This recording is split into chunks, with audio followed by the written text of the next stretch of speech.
Hello there guys, welcome back to another real analysis video. In this video we're going to show that the limit of a convergent sequence is unique. So that means that you cannot have a sequence that converges to two different numbers.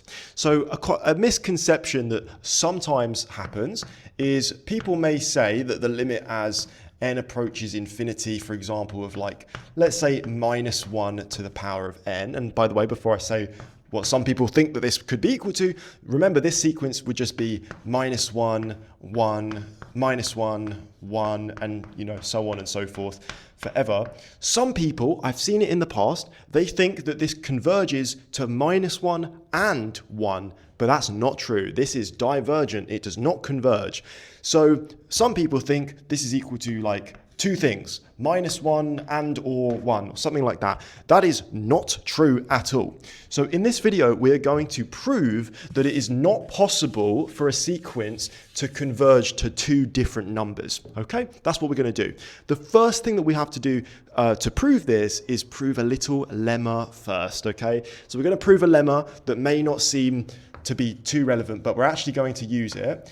This may be kind of obvious, but analysis is all about being really, really rigorous. The lemma says that if, for all epsilon greater than 0, the modulus of a minus b is less than epsilon, where a and b are just real numbers, then a equals b.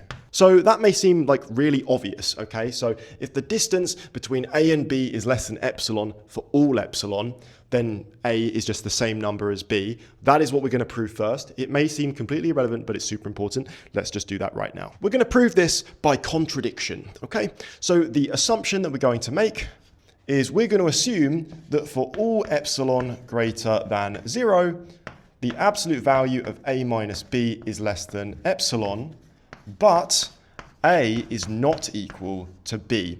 We now want to get a contradiction out of this to show that this is wrong, which would then allow us to deduce that the statement up here, the lemma, is true. That's what we're looking for. We can choose what epsilon is because this is true for all epsilon. I'm going to choose epsilon to be the absolute value of a minus b divided by 2. I can choose what it is as long as it's greater than 0. Hopefully we agree this is greater than 0 because a and b are not equal. There's a modulus sign there, and dividing by 2 does not make a positive number negative or anything like that. So this is definitely a positive number. So how does this cause a contradiction? Well, we're assuming that a minus b, modulus of it, is less than epsilon. So by our assumption, we have to be able to say that the modulus of a minus b is less than this value of epsilon, because it's true for all epsilon greater than 0. So we have this. Now you can probably already see the problem with this. If I keep rearranging, we're going to essentially get, if I times both sides by 2, I'm able to say that 2 times the modulus of a minus b is less than the modulus of a minus b. And if I take away the modulus of a minus b from both sides, I have that the modulus of a minus b is less than 0. This is obviously not true because it's greater than or equal to 0, or in fact it's only greater than 0. It can't be equal to 0 because a and b are different numbers. So this is very obviously a contradiction. And because we've got a contradiction, it means that the assumption was false, meaning that the lemma has been proven. So for all epsilon greater than 0, if it's true that the modulus of a minus b is less than epsilon, then it means that a equals b. That's all it is. So I'm going to write that down over there, and then we're going to prove the actual result of the video. So now we're going to prove that the limit of a convergent sequence is unique, and we're going to be able to use that lemma in a line of our working out in a minute. So we're going to start off by formalizing what this actually means. You might say, how do you actually write this down? What does it mean? How do you write down that it's unique? This is how we do it. We're going to let an be a convergent sequence. We need to show that if the limit as n approaches infinity of an is equal to alpha, and the limit as n approaches infinity of an is equal to beta, then alpha and beta are the same number, okay? That's the formal way of starting to prove this, okay? So that's what we need to actually show in mathematical language. So let's now let epsilon be greater than 0. Since AN is a convergent sequence, we can use the definition of convergence, okay? So there must exist some, let's say, n1 in the natural numbers such that for all lowercase n greater than or equal to n1, the distance between an and alpha must be less than epsilon, okay? That is from the fact that we're saying the limit as n approaches infinity of an is alpha.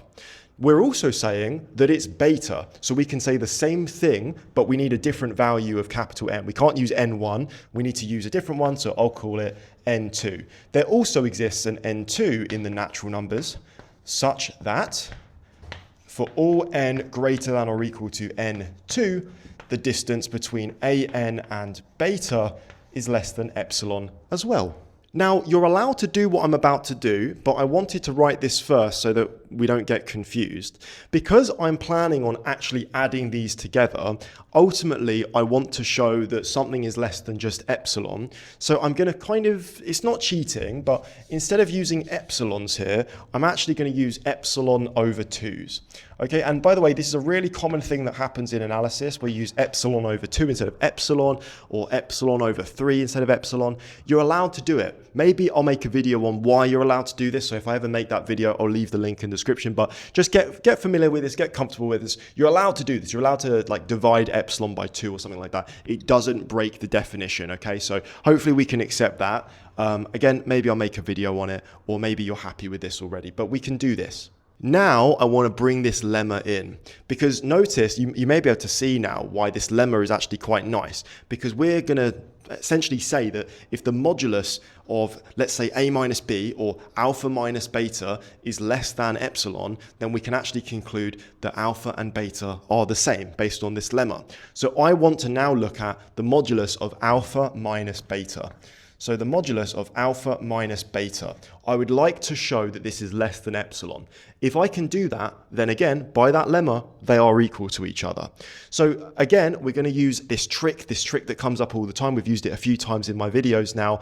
We can rewrite this as alpha minus an plus an minus beta. So what I've done is I've added 0, quote unquote, into the inside of this modulus. I've taken away an and then I've added it back again. The reason why I've done this is so that I can now split this up and I can get some alpha minus an, basically beta minus an sort of stuff there. So we'll see how that goes in a second. I'm now going to use the triangle inequality, which hopefully we are pretty happy with by now. So I can say this is less than or equal to the modulus of alpha minus an. So alpha minus an plus the modulus of an minus beta. So the modulus of an minus beta, that is using the triangle inequality. Just for aesthetic reasons, I'm going to also swap the an and the alphas around. So I'm basically multiplying this inside modulus by -1, which again, you're allowed to do. It's a common trick. So we have this. I'm doing it for aesthetic reasons so that it matches the definition of convergence. We also have the modulus of an minus alpha here. We've said that for all n bigger than or equal to n1, we have that it's less than epsilon over 2. For all n greater than or equal to capital N2, we have that the modulus of an minus beta is also less than epsilon over 2. So what I can say is that for all n greater than or equal to whichever of the capital N's, N1 or N2, are bigger, so I'm going to write that, the maximum of N1 and N2, what we have is that the modulus of alpha minus beta is going to be less than or equal to the modulus of alpha minus beta is going to be less than epsilon over 2 plus epsilon over 2, which is obviously equal to epsilon. And by the lemma that says if for all epsilon greater than 0, the absolute value of a minus b is less than epsilon, then it means that a equals b. We can essentially use this. So if it is true that the absolute value of alpha minus beta is less than epsilon, then it means that alpha is equal to beta. And that means that if we did suppose that the limit of some sequence was one number and also another number, the only way that that would work, the only way that that would be true, is if those two numbers were actually just equal to each other. So that means that the limit of a convergent sequence must be unique. Hopefully that makes sense, guys. Please do let me know, as always, in the comment section below. If you've got any questions, you want me to clarify anything, I'll be very happy to do that. And I'll see you in the next one. Cheers.